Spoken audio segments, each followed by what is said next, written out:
Você já ouviu falar em quiet quitting? Não, não é pedir demissão em silêncio.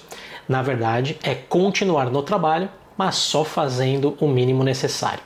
Nada além do que a pessoa foi contratada para fazer, na verdade, nem a mais e nem a menos. Agora me diz, aí na sua empresa isso seria visto como falta de comprometimento ou é uma resposta saudável a ambientes que já não são tolerados? Me diz você trabalharia só o mínimo necessário e isso seria bem visto pelos seus gestores ou líderes? Esse é o ponto central na discussão de hoje. E além de entrarmos nas causas, eu, Fábio Cruz, vou te contar alguns pontos positivos desse tal de quiet quitting e também alguns bem negativos.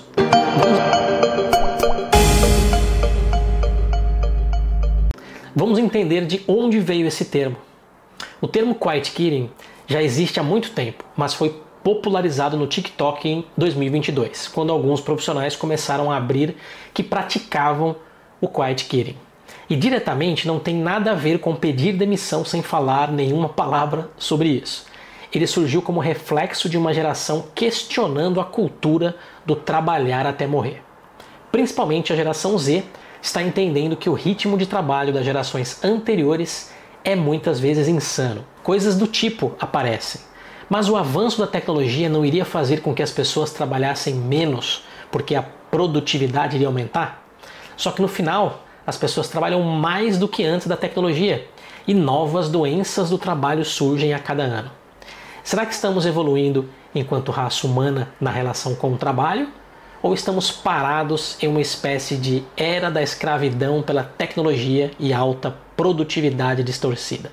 Junto com isso, teve também a onda de burnout pós-pandemia e o fato de que a própria pandemia mostrou para as pessoas que a vida pode acabar de uma hora para outra e não podemos ficar trabalhando até isso acontecer. É importante ressaltar já um ponto ruim do quiet quitting, onde vou fazer a seguinte analogia. É como estar num relacionamento em que você não termina, mas também não investe mais energia. Você só cumpre tabela. Em algum momento, quando a outra pessoa percebe que você não investe mais nada além do mínimo necessário, ela, termina o relacionamento. É por isso que a prática do quiet quitting é conhecida como demissão silenciosa no Brasil, porque a pessoa não pede demissão, mas não investe mais energia no trabalho, deixa as coisas rolarem na velocidade de cruzeiro até que a gestão ou liderança percebe e demite a pessoa. Mas por que isso está acontecendo? Quais são as motivações ou causas mais comuns para alguém entrar nesse modo quiet quitting? Bom, tem várias e eu vou citar algumas aqui. Burnout e excesso de cobrança. Aqui não é nem a cobrança comum, é a cobrança além do normal, que excede o conhecido como saudável. Falta de reconhecimento. Aqui não precisa ser prêmio, promoção ou aumento. É um simples parabéns, você fez um ótimo trabalho. Ausência de propósito. Bom, esse fala por si, mas tem relação com a pessoa não entender o propósito da empresa ou não ver nenhuma conexão do seu propósito pessoal com o propósito da organização. Liderança tóxica. Esse é um dos mais comentados nas pesquisas sobre o assunto. E mostram que quanto mais o tempo passa, mais essas lideranças que acabam com o clima gostoso do trabalho continuam agindo como tal. Menos as pessoas suportam essa situação. Aqui vale uma reflexão importante. As gerações passadas não sofriam com liderança tóxica e só as mais atuais é que estão sofrendo com isso? Ou as gerações passadas, assim como eu, tinham mais tolerância e ficavam quietas por N razões? E as gerações mais novas estão colocando a boca no trombone e não aceitando mais esses chefes insustentáveis.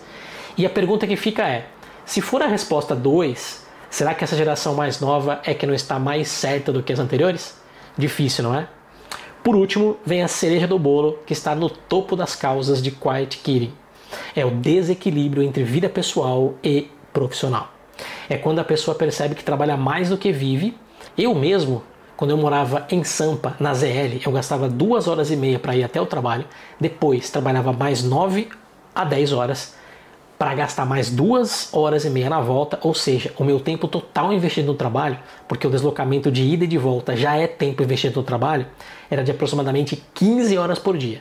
Com mais 1 hora que eu estava no almoço com as pessoas do trabalho, totalizava 16 horas, ou seja, 75% do meu tempo diário estava no trabalho.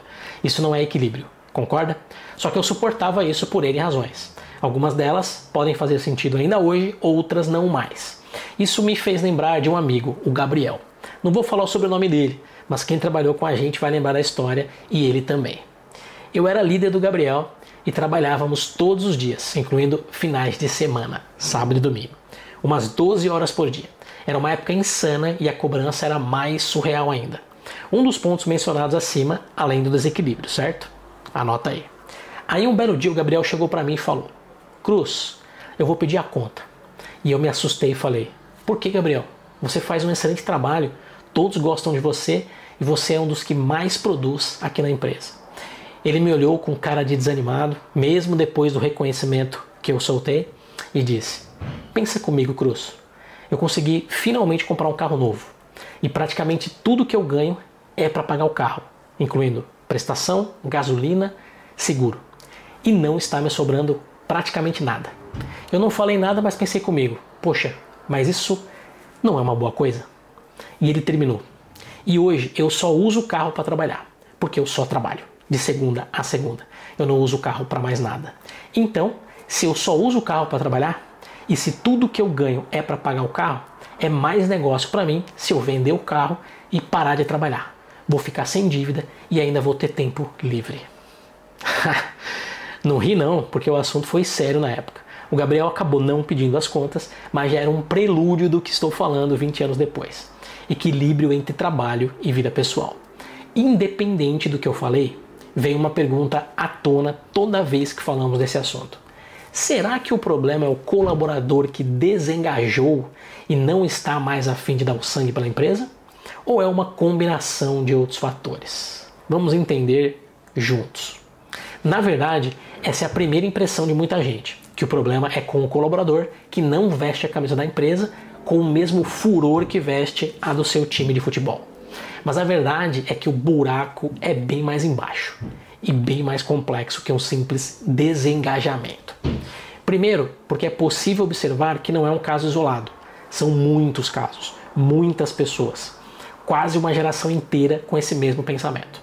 Então, vale aquela máxima de que se só um tem o problema é com esse um. Mas se todos têm um problema, esse problema é do sistema.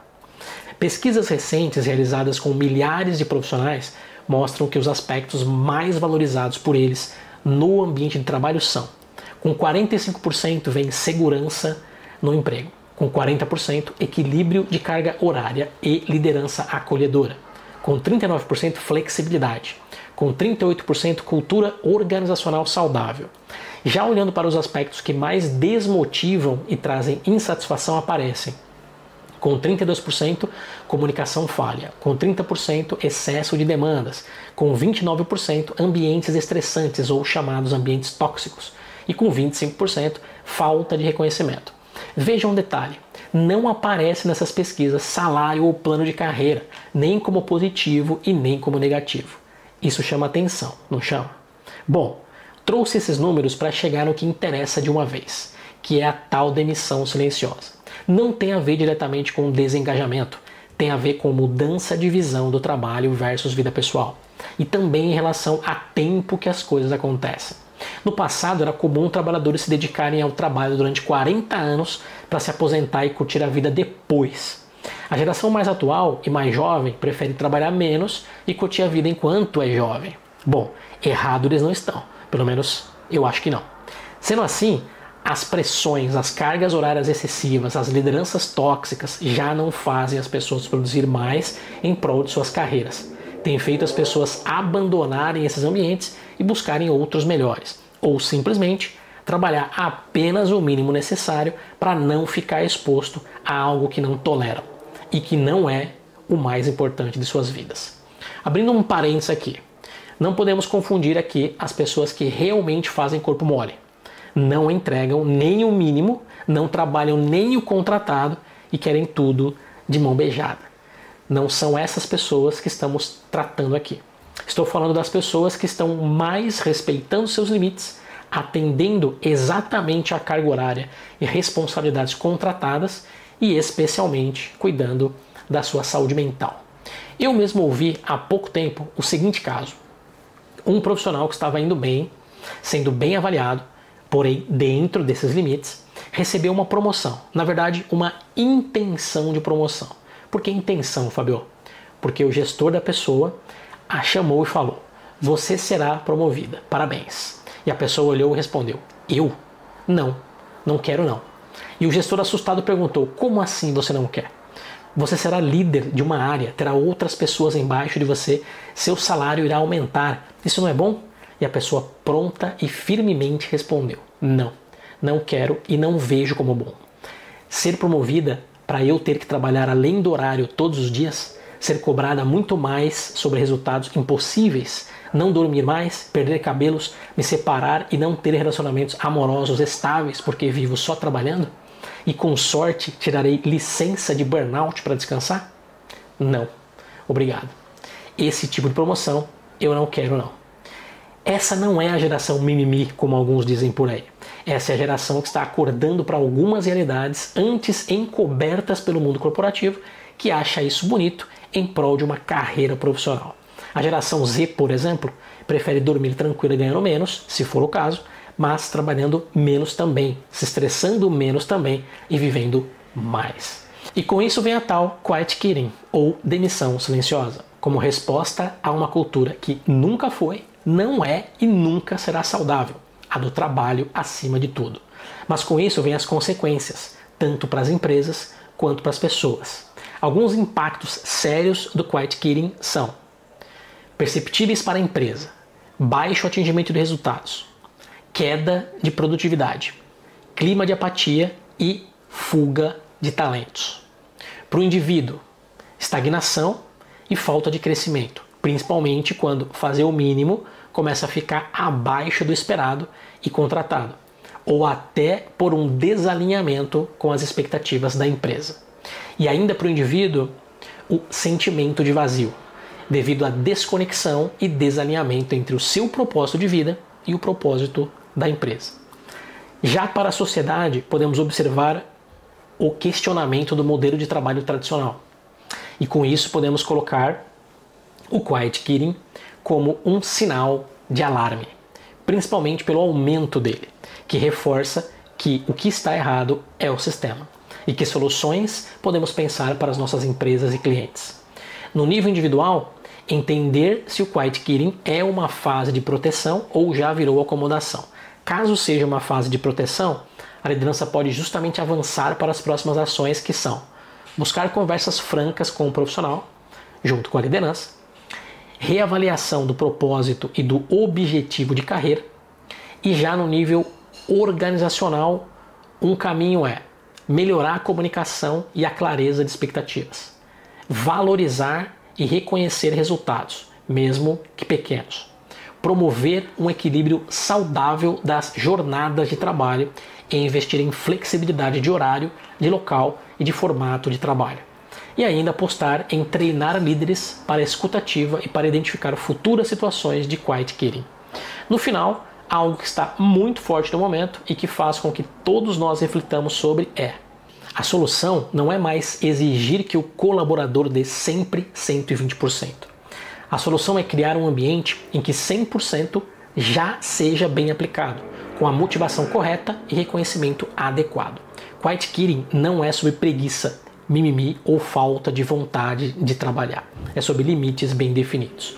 O desafio, especialmente do profissional que entra na prática do quiet quitting, está em entender quando esse limite protege a saúde e quando ele vira barreira para o crescimento. Já o desafio para a empresa está em entender quando o limite está correto e não há motivos para punição ou retaliação, e quando realmente está abaixo do esperado e do aceitável. É isso. Sei que será difícil alguém aí responder, porque a resposta pode trazer exposição. Mas mesmo assim, farei a pergunta mesmo sem esperar a resposta. E você, está trabalhando com paixão ou só cumprindo tabela? Vou desligar aqui para não perder o equilíbrio em trabalho e vida pessoal. Desliga daí também, mas antes, curte, compartilha e assina aí o sininho para receber os próximos vídeos. Beleza? Valeu, fique com Deus e até o próximo vídeo.